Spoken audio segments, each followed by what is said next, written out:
ప్రస్తుతం 'కల్కి' జోష్‌లో ఉన్న ప్రభాస్ ఫ్యాన్స్‌కు 'సలార్ 2' అప్డేట్ డబుల్ కిక్ ఇచ్చింది. ఆగస్టు 10 నుంచి 'సలార్ 2' షూటింగ్ స్టార్ట్ కానుంది. రామోజీ ఫిల్మ్ సిటీలో వేసిన సెట్లో 15 రోజుల పాటు ఈ షెడ్యూల్ ఉంటుందనే వార్తలు వైరల్ అయ్యాయి.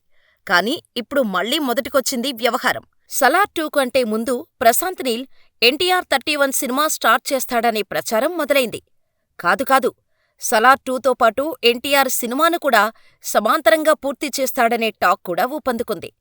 దీంతో ఏ సినిమా ముందు సెట్స్ పైకి వెళ్లనుంది అనేది డైలమాలో పడిపోయింది. ప్రశాంత్ నీల్ కూడా డైలమాలోనే ఉన్నట్టుగా చెబుతున్నారు. అంతేకాదు, ఈ విషయంలో ప్రశాంత్ నీల్ మీద ఒత్తిడి ఉందనే మాట కూడా వినిపిస్తోంది. దీంతో అభిమానులు ఎటూ తేల్చుకోలేకపోతున్నారు.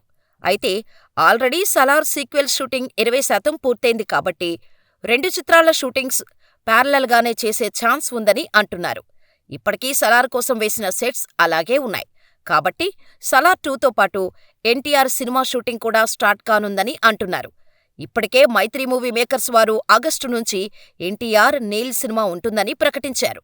'దేవరా' షూటింగ్ చివరి దశకు చేరుకుంది కాబట్టి వార్ 2ని కూడా వీలైనంత త్వరగా పూర్తయ్యేలా తారక్ ప్లాన్ చేస్తున్నాడు. ప్రభాస్ మాత్రం 'సలార్ 2'ని ఈ ఏడాదిలోనే కంప్లీట్ చేయాలని చూస్తున్నాడు. హోంబలే ఫిలిమ్స్ కూడా 'సలార్ 2'ని వచ్చే ఏడాదిలోనే రిలీజ్ చేసి తీరుతామని చెబుతున్నారు. కాబట్టి ప్రశాంత్ నీల్ దీనిపై ఎప్పుడు క్లారిటీ ఇస్తాడో చూడాలి.